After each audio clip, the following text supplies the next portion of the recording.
Get started with the event. First up is an AP student that is currently attending her senior year at Leander High School. She will talk about her experience with recording and analyzing dreams. She has always been interested in neuroscience and has recently begun recording her dreams in an attempt to learn more about them. She'll be sharing her findings and reflections on this experience in her TEDx talk. Please welcome Senthilkumar with her speech, The Mystery of Our Night Odysseys.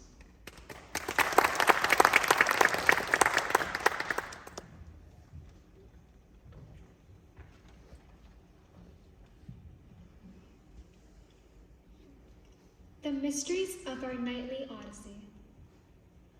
Falling endlessly into a frightening, darker abyss, your heart dropping faster than your body, your stomach along with it. Suddenly, you jerk awake, breathing heavily and thanking God that it's just a dream. This is an experience that many of us have had. But why? Why can't your brain just let you sleep soundly at night? From ancient civilization to today's leading neuroscientists, many have asked the question of why we dream. Some believe that dreaming is just a side effect, activated when external input falls below a certain level. But others have hypothesized that dreams are far more meaningful, serving as a mechanism for fulfilling our deepest wishes, increasing memory performance, or practicing problem-solving skills. But what makes this so intriguing is that despite modern technology, nobody knows the real answer. The majority of the mind is still a mystery, so naturally, I decided to conduct my own research. So my research process went like this. Towards the beginning of the pandemic, I began writing down my dreams. I wasn't exactly sure what specific patterns or symbols would pop out at me eventually, so I'll cut to the chase. Have I solved the centuries-old question of why we dream? Not quite. Rather, I learned a lot more about the process of connecting with my subconscious. You may have heard people say that your brain is a muscle, and in order for something to become more ingrained in it, you have to practice. Well, it turns out the same thing is true if you want to remember your dreams better.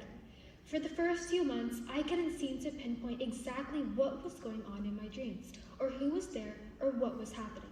The only thing I could remember oftentimes was a residual feeling of fear or excitement. Beyond just remembering my dreams better, the dreams themselves became even more frequent, realistic, and interesting. The specific symbols in our dreams correspond to desires or things going on in our everyday life. This theory was originally developed by the famous neurologist, Sigmund Freud, who believed that every object in our dream was a window into our most central thoughts. I began to see dreaming as just one indicator of my overall well-being. In his book, Why We Dream, Dr. Matthew Walker presents the idea of dreaming as a form of overnight therapy. He suggests that sleeping takes the painful sting out of the difficult or even traumatic emotional episodes that you have during the day, offering emotional resolution. When I first heard this, I had the same thoughts that some of you might be hearing right now. What? You're telling me something absolutely terrible could happen one day, and then I sleep and dream about it and wake up and everything's okay? Trauma doesn't just go away. You can't dream and forget. The more I realized, however, the more it made sense. The initial visceral emotion does soften. I invite you to try it out. Think of a time when you fell asleep angrily. Try to close your eyes and retreat back into that moment. Think of how deeply you felt those emotions at the time. You probably still feel somewhat upset about the situation, but it's unlikely that you feel the emotion the same way that you originally did. This is a normal part of the human experience that you probably don't think about that much, but there is a reason for it, and it may have to do with dreaming. Dr. Walker explains that this ability that we have to move on is partially attributed to related parts of the brain being highly active during rest sleep, where the production of noradrenaline is shot up. So in short, your brain processes and even replaces emotionally charged experiences with the chemical emotional aspect entirely removed. While that explains one aspect of dreaming, it isn't entirely that simple. If it was, we probably would have come up with a definitive answer as to why humans dream centuries ago.